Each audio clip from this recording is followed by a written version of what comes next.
जय हिंद दोस्तों। स्वागत है आपका IAS PCS मोटिवेशन चैनल पे। आज हमारा 5 MCQ इनिशिएटिव का 15वां दिन है, जो कि आपके 69th BPSC के लिए स्टार्ट किया गया है।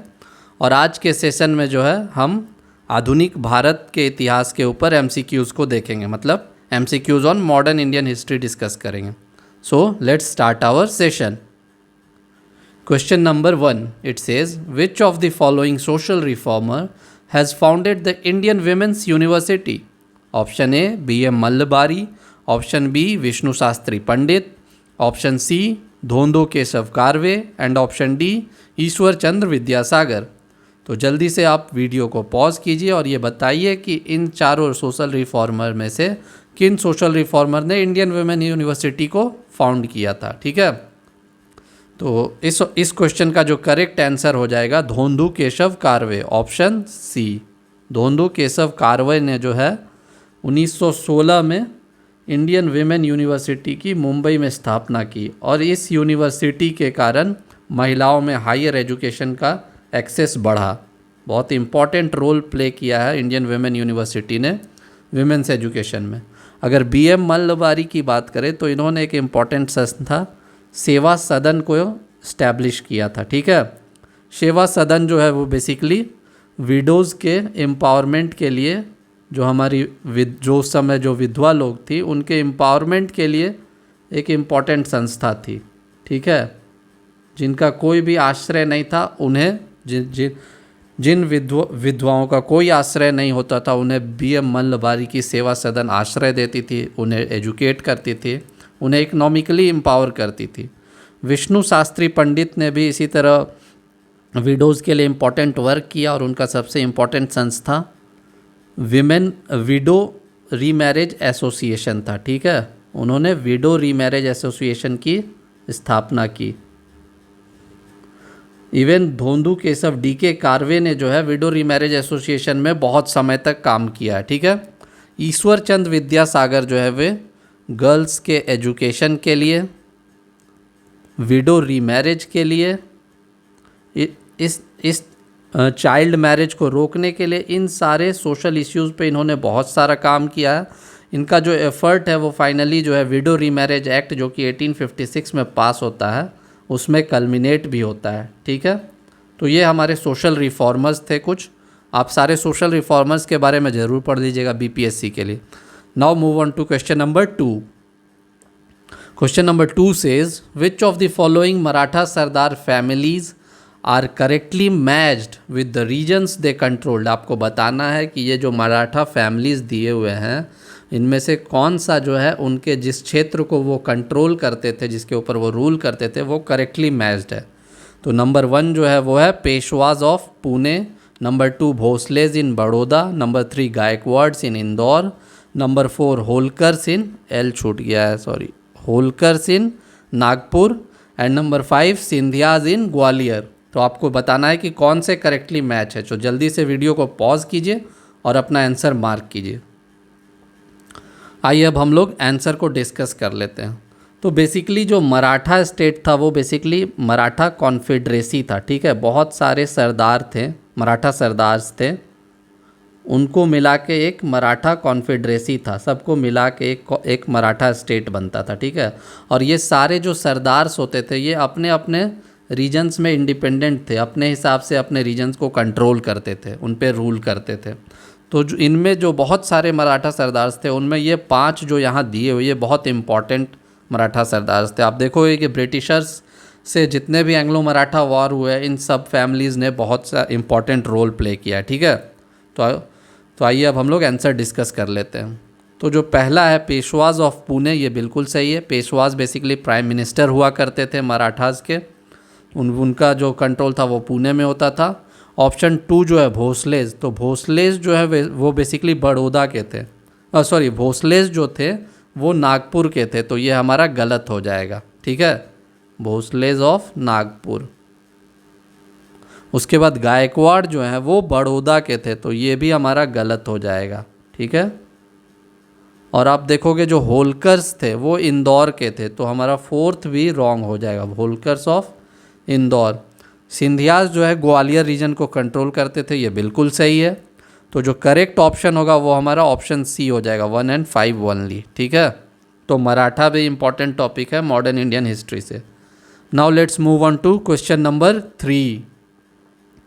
It says match the following wars of British with Mysore state and associated treaties. हर वॉर के बाद कोई ना कोई संधि जरूर साइन होती है। तो उसी तरह जितने भी ब्रिटिश ने मैसूर स्टेट के साथ लड़ाइयाँ लड़ी है, जिसे हम एंग्लो मैसूर वॉर बुलाते हैं, उन सारे के बाद संधि साइन की गई है। तो आपको मैच करना है कि कौन सा संधि किस वॉर के बाद साइन हुआ है। टोटल 4 एंग्लो मैसूर वॉर लड़े गए हैं, ठीक है। तो जल्दी से वीडियो को पॉज कीजिए और आप मैच करके अपना सही आंसर को मार्क कीजिए। आइए अब हम लोग एक एक करके आंसर को डिस्कस करते हैं। तो जो फर्स्ट एंग्लो मैसूर वॉर है वो आप देखिएगा कि हैदर अली और ब्रिटिशर्स के बीच में फ़ाइट हुआ था, और इसमें ब्रिटिशर्स को बहुत ही क्रशिंग डिफीट फेस करना पड़ा था मद्रास में, और इसके बाद जो है ट्रीटी ऑफ मद्रास साइन हुआ था, ठीक है। तो 1 का बी हो जाएगा। इसमें बेसिकली ये म्यूचुअल डिफेंसिव ट्रीटी था, मतलब ब्रिटिशर्स या फिर मैसूर को कोई भी थर्ड स्टेट अटैक करता है तो दोनों को एक दूसरे की मदद करने के लिए आना। और दूसरा इंपॉर्टेंट क्लॉज था कि म्यूचुअल रेस्टिट्यूशन ऑफ टेरिटरी, मतलब जो भी एक दूसरे का टेरिटरी एक्वायर किया गया है उसे वापस दे दे।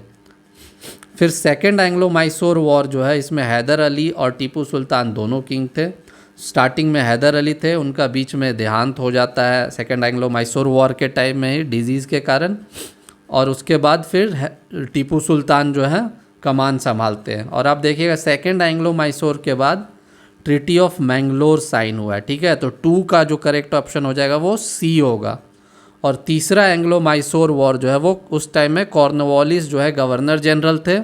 उन्होंने तीसरा एंग्लो मैसूर वॉर के टाइम में टीपू सुल्तान को बहुत ही बुरी तरह से हराया, और इसके बाद ट्रीटी ऑफ सेरिंगपट्टनम साइन हुआ, श्रीरंगपट्टनम, जिसमें टीपू सुल्तान को अपनी मैसूर स्टेट की आधी टेरिटरी जो है वो ब्रिटिशर्स को देनी पड़ी, ठीक है।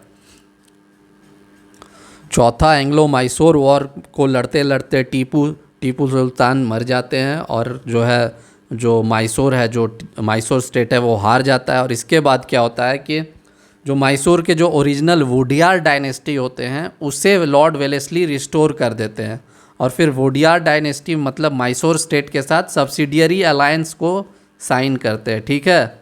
तो 4th के बाद जो हो जाएगा, 4th का जो है करेक्ट ट्रीटी हो जाएगा सब्सिडियरी अलायंस, ठीक है। तो करेक्ट आंसर जो हमारा हो जाएगा 1 का बी, 2 का सी, 3 का ए एंड 4 का डी, मतलब ऑप्शन सी।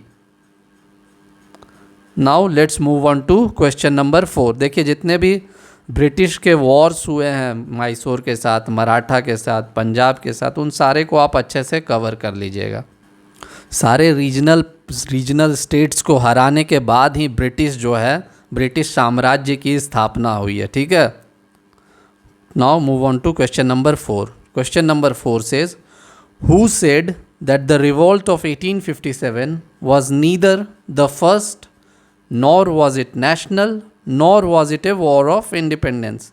मतलब किसने ये कहा था कि जो 1857 की क्रांति है वो ना ही पहला, ना ही राष्ट्रीय, और ना ही एक वॉर ऑफ इंडिपेंडेंस, मतलब ना ही एक आज़ादी की लड़ाई थी।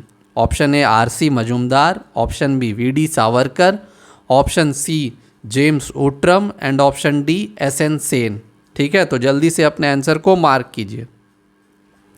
आइए अब हम लोग आंसर डिस्कस कर लेते हैं। तो ये जो है बेसिकली इससे पहले जो है वी.डी. सावरकर जी ने स्टेटमेंट दिया था, ठीक है। इस स्टेटमेंट से उन्होंने बोला था कि जो रिवॉल्ट ऑफ 1857 है वो first war of national independence है, ठीक है। वी.डी. सावरकर जी ने कहा था।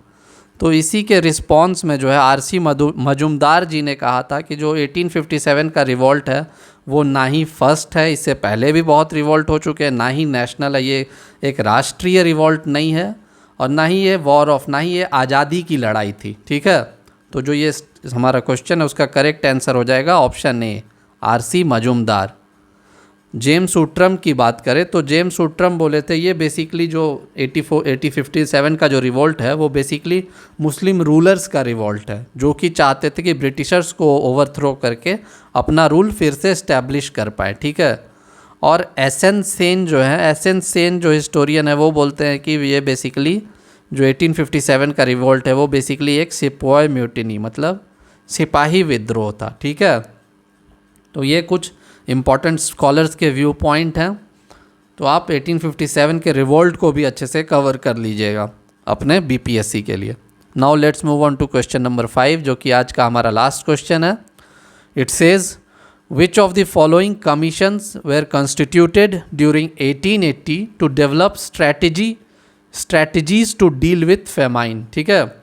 आपको बताना है कि इन चारों में से कौन से कमीशन को कंस्टिट्यूट किया गया था फेमाइन मतलब सूखा से लड़ने की स्ट्रैटेजी को तैयार करने के लिए, ठीक है। तो जल्दी से वीडियो को पॉज कीजिए और अपना आंसर मार्क कीजिए। So the correct answer of this question will be option A मतलब स्ट्रैशी कमीशन, ठीक है। 1880s के टाइम में जब लिटन गवर्नर जनरल थे तो 76-77 में बहुत ही भयानक सूखा आया भारत में, फेमाइन। तो इसके बाद क्या है, रिचर्ड स्ट्रेसी कमीशन का कंस्टिट्यूशन हुआ था, जिसे कि हम लोग फर्स्ट फेमाइन कमीशन भी बोलते हैं, ठीक है, फर्स्ट फेमाइन कमीशन। तो यही हमारा करेक्ट आंसर हो जाएगा, ठीक है। पील कमीशन जो है वो आप देखिएगा कि 1858 में आया था, ठीक है। ये बेसिकली आर्मी के रीऑर्गेनाइजेशन के लिए ये कमेटी कंस्टिट्यूट की गई थी, ठीक है। और इसके रिकमेंडेशन के बेसिस में 1858 के विद्रोह के बाद आर्मी का रीऑर्गेनाइजेशन किया गया। जैसे कि अगर मैं बोलूँ कुछ एक रीऑर्गेनाइजेशन का एग्जांपल दूँ तो जो यूरोपियन टू इंडियन सोल्जर का जो प्रपोर्शन है वो बदल दिया गया था इस वॉर के बाद। बंगाल में ये प्रपोर्शन जो है 1:2 का रखा गया था और वही बॉम्बे और मद्रास में अगर बोलूँ तो ये प्रपोर्शन जो है 2:5 का रखा गया था, ठीक है। मैकडॉनेल कमीशन जो है ये थर्ड फेमाइन कमीशन है। ब्रिटिश के टाइम में टोटल 3 फेमाइन कमीशन कंस्टिट्यूट किए गए थे।